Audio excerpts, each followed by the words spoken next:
इसलिए कहा कि अगर आपने अपने लोगों को बाबा मेंटालिटी ही अभी देनी है तो आपको पास्टर बनने का कोई फायदा नहीं,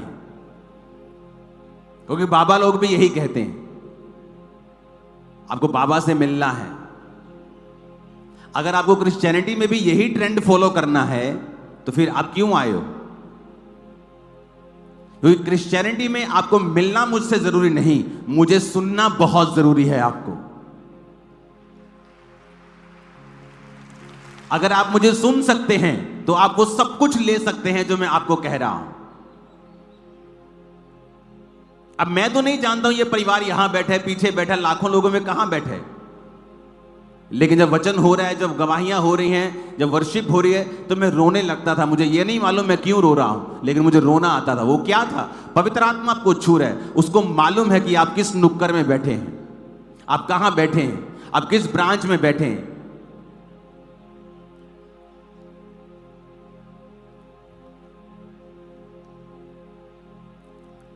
और एक दिन संडे कुछ हुआ इनके साथ, वो क्या हुआ हम सुनेंगे। और अपोस्टल जी 5 मई 2024 की बात है, जब आपने प्रेयर करी, उस प्रेयर को भी हम देख सकते हैं स्क्रीन के ऊपर। इस खुदावंद की प्रेजेंस के नीचे उस ऑयल से अपने आप को मसा करो। आप जैसे ही अपनी बॉडी को मसा करेंगे, लाइफ को मसा करेंगे, ये अनॉइंटिंग आप पे आएगी और डिलीवर करेगी पूरी रीति के साथ। जो बहने बेबी ने ऑयल लगाओ, यीशु मसीह के सामर्थ्य नाम में आमीन। ऊंचाई बरकत तुम्हारी। और अपोस्टल जी ये बहन उस समय परमेश्वर की हुजूरी में जब मौजूद थे, आपने उस समय ऑयल लगाया अपने पेट के ऊपर, पेट पर और आप यहाँ बैठी थी कि होशियारपुर ब्रांच में थी? ब्रांच में बैठी थी। हाँ जी। ओके, जब आपने पेट लगाया तो ऑयल लगाया तो क्या हुआ उस महीने? फिर आपको उसी महीने हमने चेक किया तो हम प्रेग्नेंट थे। कितने साल बाद? 10.5 साल बाद। 10.5 साल बाद। हाँ जी। रसौलियां गायब हुई? हाँ जी पापा जी। चेक हुआ, क्योंकि बेबी के दौरान स्कैनिंग्स होती हैं। हाँ जी। बेबी बॉय हुआ? हाँ जी। दिखाओ शक्ल उसकी। क्योंकि जिंदा खुदा है तू मेरा, जिंदा खुदा है तू मेरा, क्योंकि जिंदा खुदा है तू मेरा, जिंदा खुदा है तू मेरा, क्योंकि जिंदा खुदा है तू मेरा, जिंदा खुदा है तू मेरा। हालेलुया। जब इसलिए तो कहते हैं कि जो ग्रेस परमेश्वर ने आपको दी है, बाइबल कहती है पौलुस के ऊपर ऐसी ग्रेस थी कि रुमाल और अगोछे पौलुस की देह से छुआ कर जाकर बीमारों पर लगाते थे, वो चंगे होते थे। अब किसी के पास अगर ये ग्रेस नहीं है, वो यूज नहीं कर सकता, लेकिन ये नहीं कि ये बिब्लिकल नहीं है। आपके पास वो ग्रेस नहीं है, आपके पास वो लेवल नहीं है। जब परमेश्वर ने लाखों को छूना हो और परमेश्वर को मालूम हो कि मुझे लाखों को छूना है, तो परमेश्वर माध्यम बनाता है। ये साउंड भी आज माध्यम है परमेश्वर की आवाज आप तक जाने का। ऑयल एक माध्यम हो सकता है। परमेश्वर छड़ी को इस्तेमाल कर सकता है, वो गधे की जबड़े की हड्डी को इस्तेमाल कर सकता है। और इसलिए हम लोग खुद ही परमेश्वर को लिमिटेड कर देते हैं कि नहीं, परमेश्वर इस तरह से काम नहीं करेगा इस चर्च में, वो इस तरह से काम नहीं करेगा, वो सिर्फ इस तरह से करेगा। इसलिए हम छोटे लेवल पे रह जाते हैं, हमारा दिमाग भी छोटा रह जाता है। बाइबल कहती है परमेश्वर के दास पौलुस की देह से छुआकर रुमालों को, अगोछों को बीमारों की देह पर लगाते थे तो वो भी चंगे हो जाते थे। हालेलुया। तो ये ग्रेस है, ये बाकियों के ऊपर नहीं थी, लेकिन पौलुस के ऊपर थी। तो बाकी ये नहीं कह सकते कि ये परमेश्वर की ओर से नहीं है। हालेलुया।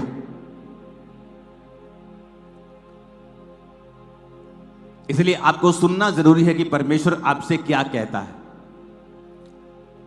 आप चर्च में आते हैं, आप टेस्टिमनीज को सुनते हैं, आपका फेथ बिल्ड होना शुरू होता है। परमेश्वर आपकी वफादारी को भी चेक करते हैं, वो देखते हैं आप सिर्फ आशीष पाने के लिए तो चर्च में नहीं आए, और एक दिन फिर वो आपको छूते हैं और आपकी शर्मिंदगी को सदा के लिए दूर कर देते हैं। अब ये प्राउड मम्मा है और प्राउड पापा है, जब ये अपने घर से निकलता होगा तो सिर ऊंचा करके निकलता होगा। वो आपके सिरों को भी ऊंचा करने के लिए जा रहा है। मैंने कहा वो आपके सिरों को इतना ऊंचा करने के लिए जा रहा है कि लोग शायद आपको घमंडी कहें, लेकिन वो आपका सिर खुदा ने ऊंचा किया और ऐसे ही ऊंचा रहेगा लोगों के सामने, क्योंकि खुदा ने आपको ऊंचा किया है। लोगों को नहीं किया होगा, आपको किया है। आमीन। बाइबल कहती है नाश होने से पहले घमंड आता है। अगर इस चर्च में थोड़ा सा भी प्राउड होता शैतानी, तो ये कब की नाश हो चुकी होती। लेकिन इस साल, इस एक दो महीने में 5 बड़ी ब्रांचेस चर्च ओपन करने जा रही है। एक ब्रांच का पोस्टर दिखा दो जरा, अगर तैयार है तो। शायद उनके पास, अगर नहीं पहुंचा तो पहुंचा दो टीम के पास। मैंने नहीं पहुंचाया, आप पहुंचा दो। तो फरीदकोट में नई चर्च ओपन हो चुकी है। अगले संडे वहां पे मीटिंग होगी।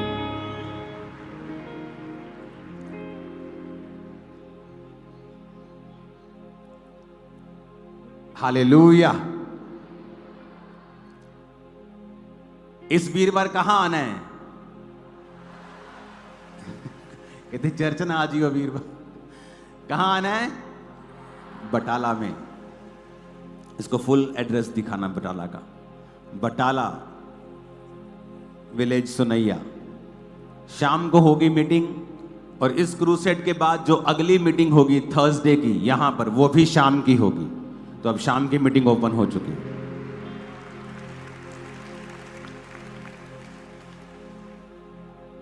तो परमेश्वर ने मुझे स्पेशल कहा है आपको कहने के लिए कि अपनी कमर बांध के रखना, क्योंकि अब जब स्पिरिचुअल चीजें स्टार्ट होती हैं, क्रूसेड्स, व्हाइट गारमेंट मीटिंग होगी, और स्पेशल आपकी प्रेयर रिक्वेस्ट को लिया जाएगा, और उस पर 30 डेज डे नाइट फास्टिंग होगी। 30 दिन की लोगों की, 30 दिन डे नाइट, डे नहीं, फास्टिंग करके अलग अलग टीमें बैठेंगी और उस पर प्रार्थना करेंगे जो आप प्रेयर रिक्वेस्ट दोगे। तो अपने कमरे बांध के रखो, तैयार रहो। ये बड़े बड़े काम इस महीने और अगले महीने और जुलाई के महीने होने जा रहे हैं। और हीलिंग्स होंगी, डिलीवरेंस होंगी, लोग छुटकारा पाएंगे, बरकतें पाएंगे। आत्मिक जिंदगियां सेम नहीं होंगी, स्पिरिचुअल लाइफ सेम नहीं होगी। बड़ी चीजें होने जा रही हैं। आमीन। तो आपको यह देखना है कि टेस्टिमनी, वो चर्च में आते हैं, क्रिश्चियन फैमिली नहीं है, आते हैं टेस्टिमनीज को सुनते हैं, मालूम नहीं कि मैं क्यों रो रहा हूं। मैं रोन लग जाता सी, मैंने पता नहीं पर मैं क्यों रो रहा, क्योंकि पवित्र आत्मा आपको छू रहा है और वो आपको टच कर रहा है। मेरी लाइफ में भी हीलिंग इसी तरह हुई है। वो मेरे को छूता था। मैं मीटिंग्स में जब जाता था, छोटी छोटी सभाएं होती थी जब, तो इतना मसा मेरे को टच करता था, मैं बहुत गिरता था। मैं दुष्ट आत्मा की वजह से नहीं। लोग सोचते हैं कि जिनमें दुष्ट आत्मा होती वो गिरते हैं, ऐसा नहीं है। आप क्रिश्चियनिटी को एक ही लीक पर अगर लेके जाएंगे ना, तो आप मिस कर देंगे होली स्पिरिट को। बहुत सी चर्चेज होली स्पिरिट को मिस कर देती, अपने आप को लिमिटेड कर देती, पवित्र आत्मा को बक्से में बंद कर देती कि तू ऐसे ही काम करेगा यहां, जबकि पवित्र आत्मा बहुत रीति के साथ काम करता है। इसलिए तो नमान कोड़ी समझ नहीं पाया था। कहता ले मैं तो सुनिया सी हाथ रख के प्रार्थना कर दे, मैं आया थे, ये बाहर तक नहीं निकलिया परमेश्वर का नबी। और परमेश्वर के नबी ने अंदर से कह दिया जा और यरदन नदी में 7 डुबकियां मार तो तेरा कोढ़ ठीक हो जाएगा। तो कहता कि मेरे देश की नदियां तेरे यरदन नदी से कहीं अधिक साफ और सुंदर और बड़ी अच्छे पानी वाली हैं, पीने वाले पानी। तेरी तो नदी तो कीचड़ वाली है। तो वापिस जा रहा है गुस्से से,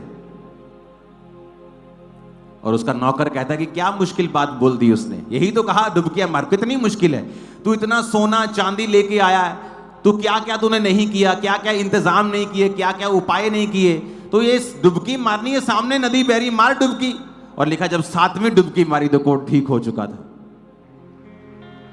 तो कई बार हम अपने तरीके से पवित्र आत्मा को चलाने की कोशिश करते हैं कि मुझे ये नहीं करना, मुझे ये नहीं करना, मुझे तेल नहीं लगाना, मुझे ये नहीं करना। पवित्र आत्मा जानता है किस रीति से काम करना है। उसे सिखाओ मत, उससे सीखो। जब आप उससे सीखेंगे आप और बढ़ेंगे, नहीं तो आप अपने आप को लिमिटेड कर लेंगे। अगर आपकी कैपेसिटी 10 लीटर की है तो परमेश्वर आपको 15 लीटर नहीं देगा। वो आपको भी नाश नहीं करेगा और अपनी बरकत को भी नाश नहीं करेगा। इसलिए प्रभु ने कहा था कि अगर दाख का रस नई मश्क में भरा जाएगा तो दाख का रस भी बचा रहेगा और मश्क भी बची रहेगी। अगर दाख का नया रस पुरानी मश्क में डालोगे तो जब नया रस पुरानी मश्क में डाला जाता था तो पुरानी मश्क जो होती थी चमड़े की होती थी, तो वो पुरानी कड़क हो जाती थी। तो जब नया रस डाला जाता था तो वो किण्वित होता था अंदर, और जब उसमें रिएक्शन केमिकल होते थे तो वो फट जाती थी, गैस पैदा होती थी तो फटती थी। जो नया मश्क होती थी चमड़े की वो स्ट्रेचेबल थोड़ी होती थी। तो जब उसमें दाख रस डाला जाता था, जब दाख में अंदर गैसेस बनती थी तो वो स्ट्रेच होता थी और दाख का मश्क फटता नहीं थी, और जो दाख का रस था वो खराब नहीं होता था। तो जब आपके अंदर कैपेसिटी पैदा हो जाएगी पवित्र आत्मा की बात को सुनने की, तो फिर वो आपको उस हिसाब से लोग देगा। अगर आपकी कैपेसिटी 500 लोगों की है तो परमेश्वर आपको 600 नहीं देगा, वो आपको नाश नहीं करना चाहता। अगर आपकी कैपेसिटी 2 लाख की है वो आपको इतने ही देगा, अगर 4 की है तो उतने ही देगा। अगर आपकी कैपेसिटी 1500 लोगों की है वो आपको 1500 देगा। वो आपकी कैपेसिटी के हिसाब से आपको बरकत देता है। मसा भी उसी तरह से, आप कितना परमेश्वर के सामने समर्पण कर सकते हैं, आपकी लाइफ कैसी है, आपकी प्रेयर लाइफ कैसी है, आपका बोना कैसा है, हर चीज आप पर भी निर्भर करती है, सिर्फ परमेश्वर के ऊपर निर्भर नहीं करती। मैंने आपको टेस्टिमनी दी थी कि एक ऐसा पास्टर जिसकी चर्च में आज भी 500 लोग हैं और उसने 27 एरोप्लेन लोगों को दान किए हैं, और चर्च में अभी भी 500 लोग हैं। क्योंकि आपकी बरकत जो है किसी बाहरी सोर्स के ऊपर निर्भर नहीं करती, क्योंकि उस आदमी ने जब पहला प्लेन लिया था चर्च को बो दिया था, तो उसको बड़ी तकलीफ हुई होगी कि एक आप पैसा इकट्ठा करके कोई चीज ले लेते हो और परमेश्वर कहता है चर्च को दे दे। लेकिन आज उसी ने प्लेन बोए और उसके पास 3 अपने प्लेन हैं और किसी के पास नहीं। क्यों? क्योंकि वैसा विश्वास किसी के पास नहीं। प्रभु पक्षपात नहीं करता किसी का, वो सबको दे सकता है, लेकिन परमेश्वर ये देखता है कि तूने अपने विश्वास का प्रयोग किया कि नहीं किया। अगर तुम टाइम तक नहीं पे कर सकते तो क्या परमेश्वर से तुम बरकतों को बोलोगे? तुम क्या एक्सपेक्ट करोगे कि परमेश्वर तुम्हें बरकत देगा? अगर तुम 2.5 घंटे प्रार्थना तक नहीं कर सकते तो तुम क्या एक्सपेक्ट करोगे कि परमेश्वर तुम्हें सामर्थ्य से भरेगा? अगर तुमने कभी रोजे ही नहीं रखे तो तुम क्या एक्सपेक्ट करोगे कि तुम शैतान के ऊपर फतह पाओगे? लोग दुखी रहते हैं, शैतान मेरे को तंग करता है जी, दुष्ट आत्मा मेरे को तंग करती है जी।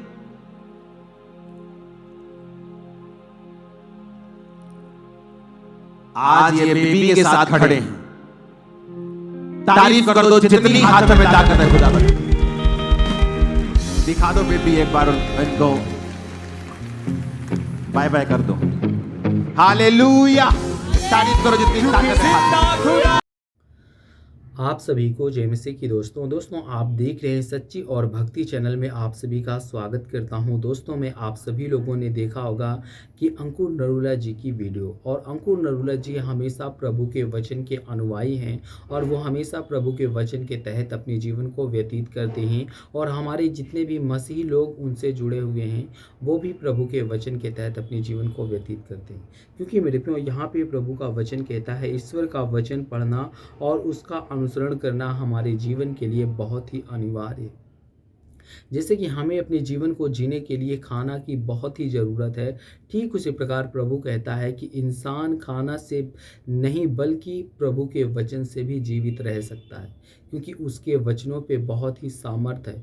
प्रभु कहता है कि प्रभु के वचन के तहत अगर आप अपने जीवन को चलते हो तो आपके जीवन में कभी भी कोई दिक्कत या मुसीबत या प्रॉब्लम नहीं आने देगा, क्योंकि वो तुम्हें बहुत सारी चीज़ों से बचाएगा, बहुत सारी प्रॉब्लमों से छुटकारा दिलाएगा। और यहाँ पे परमेश्वर का वचन कहता है तुम्हारा शत्रु शैतान एक गरजते हुए सिंह के समान इधर उधर घूमता है और किसी को निगलने के लिए, इसलिए तुम विश्वास में दृढ़ रह कर के उसका प्रतीक करो। यानी कि परमेश्वर का वचन कहता है जब हम ईश्वर के वचन को पढ़ते हैं और उसके परमेश्वर कहता है उसे अपने जीवन में लागू करते हैं तो शैतान हमसे दूर भागता है, क्योंकि वह ईश्वर के वचन से डरता है। शैतान जो है वो जब हम अपने जीवन में प्रभु के वचन को पढ़ते हैं, प्रभु के वचन के तहत चलते हैं, तो प्रभु कहता है कि शैतान जो है वो आपकी बातों को सुन करके, आपके बातों को देख करके वो डर जाता है, वो घबरा जाता है, वो आपसे कभी भी बराबरी नहीं कर पाता। क्यों? क्योंकि मेरे प्यो उसको इस चीज़ का डर रहता है कि शैतान हमेशा डरता है प्रभु के वचन से, क्योंकि प्रभु के वचन से वो हार जाता है, प्रभु के वचन के आगे वो अपने घुटने टेक देता है। इसलिए हमें अपने जीवन में हमेशा इस बात को याद रखना चाहिए, ख्याल में रखना चाहिए, हमेशा हमें मजबूती के साथ और अपने खंभे को हमेशा मजबूत करना चाहिए। जैसे कि एक घर बनता है, उस घर को हमें मजबूत करने के लिए हमें कॉलम में सरिया बहुत ही ज़्यादा डालना पड़ता है। ठीक उसी प्रकार हमें अपने जीवन को मजबूत करने के लिए, अपने आप को सही से खड़ा होने के लिए हमें क्या करना पड़ता है? हमें अपने जीवन में सर्वप्रथम करना है अपने आप को मजबूत। अपने आप के अंदर इतना वचन डाल दो कि शैतान आपको कभी भी तोड़ ना सके, कभी भी आपको हताश ना कर सके, कभी भी आपको परेशान ना कर सके। क्योंकि मेरे प्रियो परमेश्वर कहता है प्रार्थना करना और आत्मिक बल प्राप्त करना हमारे जीवन के लिए बहुत ही ज़रूरी है। जब हम प्रार्थना करेंगे और सच्चे मन से प्रार्थना करके अपने जीवन में आत्मिक बल प्राप्त कर लेंगे, तब शैतान हमसे मुकाबला नहीं कर पाएगा। क्योंकि ये हमें यहाँ पे बताया जाता है, तुम में से कोई भी यदि मेरे नाम से कुछ मांगोगे तो मैं उसे दूंगा। और प्रार्थना शैतान से लड़ने की एक शक्तिशाली तरीका है। और जब हम परमेश्वर से प्रार्थना करते हैं तो वह हमें आत्मिक शक्ति प्राप्त करता है और शैतान को हार मानने पर मजबूर कर देता है। वो हमें हमेशा ऐसा मजबूत करता है कि ताकि शैतान जो है वो हमेशा कमज़ोर हो सके, शैतान हमसे कमज़ोर रहे। और शैतान इस बात को अच्छे से जानता है कि जो सच्चे विश्वासी होते हैं, जो प्रभु के वचन के अनुयायी होते हैं, उनसे शैतान कभी भी नहीं भिड़ता। क्यों नहीं भिड़ता? क्योंकि उनके आगे वो कमज़ोर होता है, क्योंकि उनके साथ प्रभु होता है और प्रभु उन्हीं के साथ होता है जो सच्चे विश्वासी होते हैं, जो सच्चे अनुयायी होते हैं, जो प्रभु के वचन पे अपने जीवन को व्यतीत करते हैं। इसलिए हमें अपने जीवन में विश्वास करना और प्रभु के वचन के तहत चलना बहुत ज़रूरी है। तो जितने मेरे मसीह भाई बहन हैं, आप सभी लोगों से कहना चाहता हूँ, God bless you all of you, आमीन। नेक्स्ट वीडियो मिलता हूँ दोस्तों।